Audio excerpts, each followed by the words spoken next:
से महमदपुर कामराज के निवासी, उनकी तरफ से ये 100 रुपए आए हैं। प्रभु के चरणों में आपका आशीर्वाद हम पर यूं ही बना रहे। हमारे गांव यानी महमदपुर कामराज से पूर्व प्रधान जी राकेश यादव जी।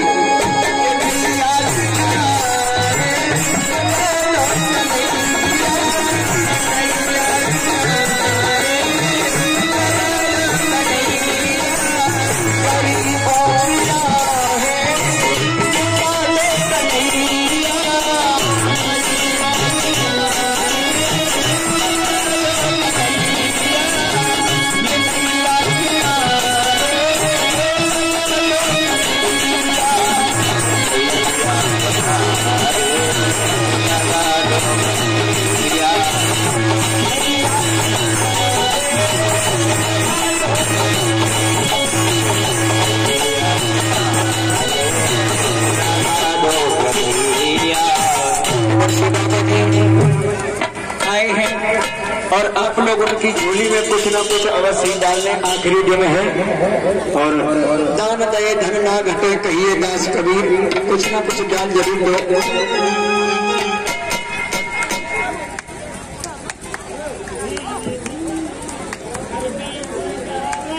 ये दलगंजन जी के भतीजे देवांश की तरफ से 21 रुपए भगवान की कथा में आए हैं। मंगल हो आपका। और ये 10 रुपए शिवांशु यादव गनारपुर की तरफ से।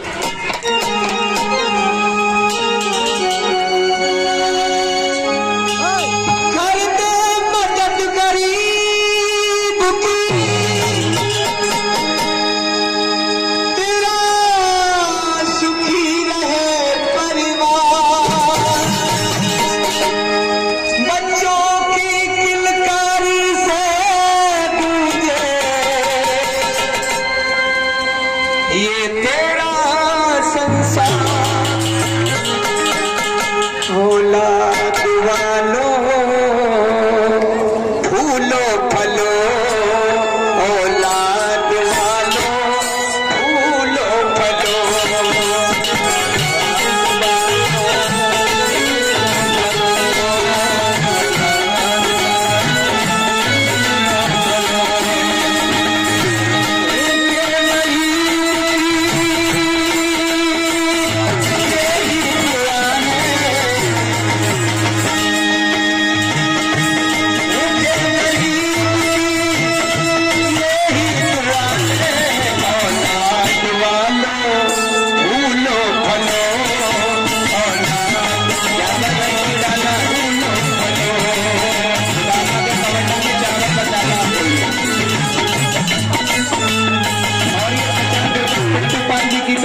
कन्हैया से जब ये दरवाजे पर पहुंच जाते हैं तो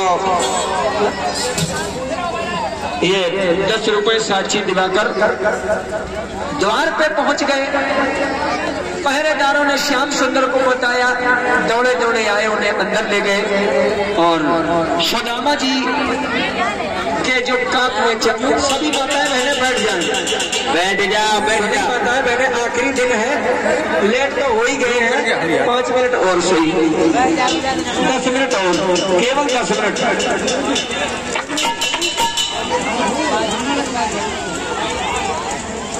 तो सुदामा जी जो हैं भगवान कन्हैया के पास में बैठे हैं, बगल में चावल दबाए हैं और श्याम सुंदर ने पूछा ये क्या है?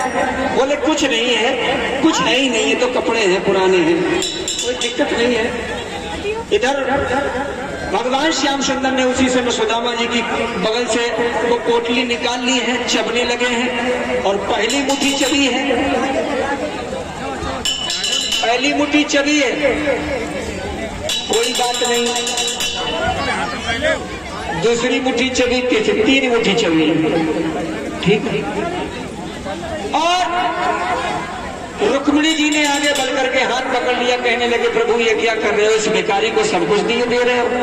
भगवान कन्हैया ने कहा कोई बात नहीं है, ये माताएं बहने बैठ जाएंगे, इधर खड़ी हैं, बैठ जाओ सभी लोग, ज्यादा नहीं, आराध्या बाल 10 प्यारे क्या श्री कृष्ण जी के द्वार मिलने सुदामा जी आए।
सुदामा चरित्र हुआ है। 5 मिनट और बैठ जाओ, परीक्षित मौत हो जाए, इसके बाद में आप लोग जाएंगे आरती करके।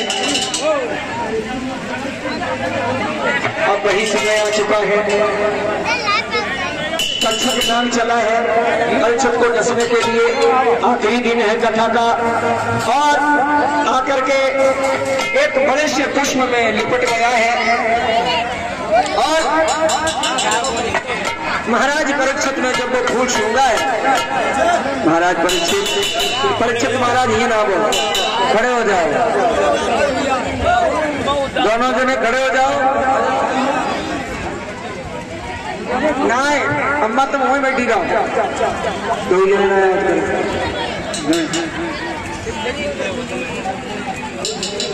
नाक से सूंघकर पीछे फेंक देना।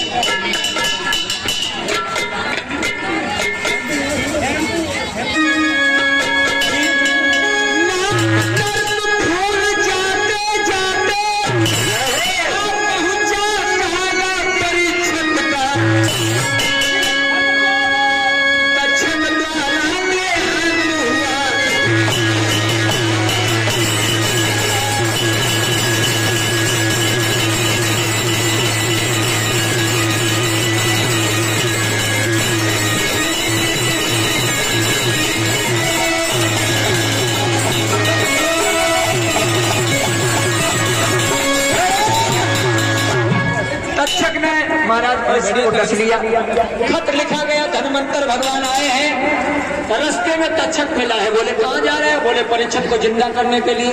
कहा कि ऐसे कैसे जाओगे? 2-4 हाथ हमसे भी कर लो, देखे तुमने कुछ है भी या नहीं। तक्षक ने परीक्षा ली है।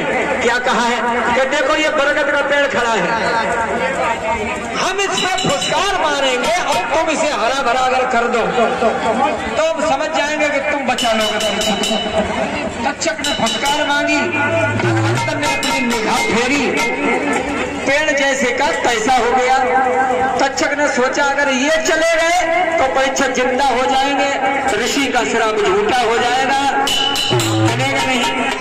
आगे जाकर के सोटा बन के लेट गया, सोटा बन के, और धनवंतर ने उस सोटे को उठा लिया, बगल में दाब लिया, और बगल में दाब के थकी है, फिर कंधे को रख लिया, और खुजली लगी तो पीठ खुजलाई। जब पीठ खुजलाई है तो तक्षक ने पीठ में डस लिया, क्योंकि धनवंतर की जहां तक नजर जाती थी जहर नहीं रहता था, अब पीछे तो नजर जा नहीं सकती है, और धनवंतर तो वहीं गिर गए।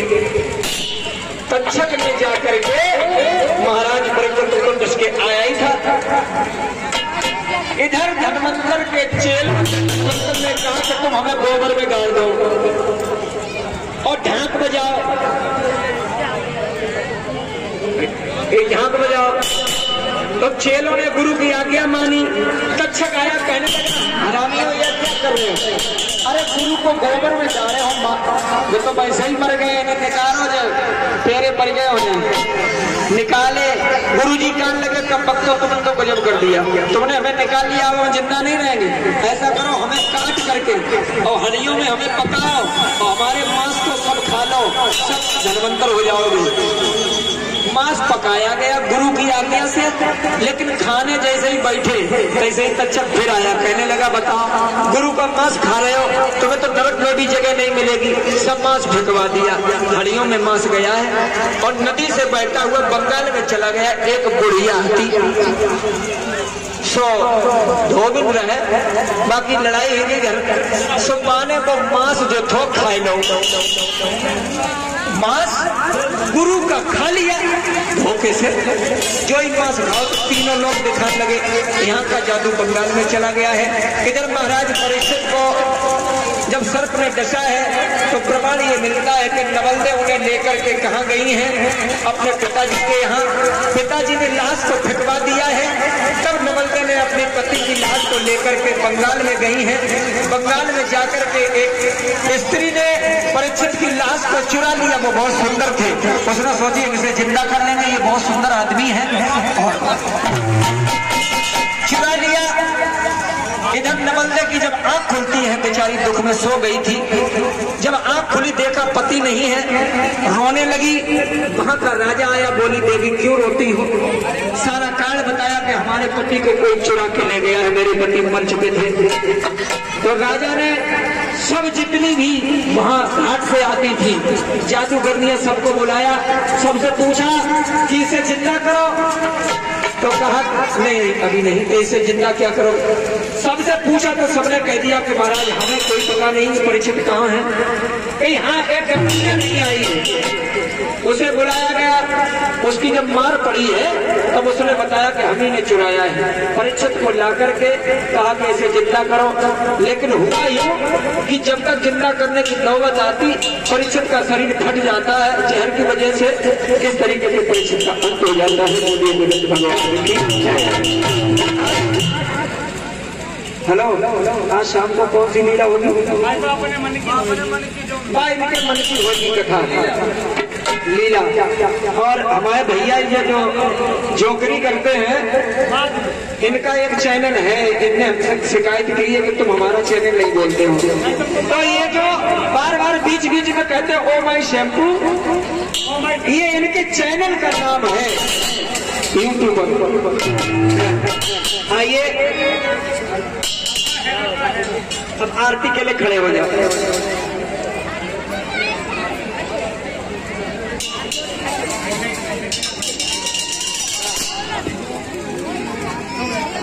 और जो हमारे इस मंच पर कलाकार उपस्थित हैं, यानी वो तो सही है, हमारे जो ढोलक बजा रहे हैं सोलंकी भैया, ये ग्राम नौली से चल करके आए हैं। इन्होंने आप लोगों के बीच सब लोगों की सेवा की है, ढोलक बजा करके बहुत सुंदर ढोलक बजाई है। और माननीय सम्मानीय हमारे राम सिंह भैया जो जिला उन्नाव बांगरमऊ से चल करके आए हैं और राजा का रोल करते हैं जो यहाँ पर आप लोगों के सामने। और हमारे जो भाई सूरज, ये भी जिला उन्नाव और बांगरमऊ से चल करके आए हैं, जो इन्होंने सब लोगों को खुश किया है, सभी को 7 दिन खुश रखा है, आज भी रात्रि को खुश रखेंगे। और जो विवेक चिंता बजा रहा है, ये हमारा भाई बुरनपुर का बसने वाला है। और ये जो हमारे महाराज जी के पास में बैठे विनय कुमार शास्त्री जी, ये भी बुरनपुर के बसने वाले भैया बैठे, ये भी बुरनपुर के बसने वाले। और हमारे महाराज जी को तो सभी लोग जानते ही हैं, हाँ, और हमको भी जानते हैं।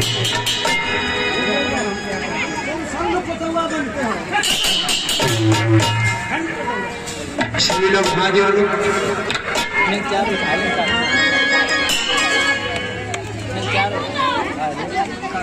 आरती में हाथ लगा लो, आरती में 5 लोग हाथ लगा।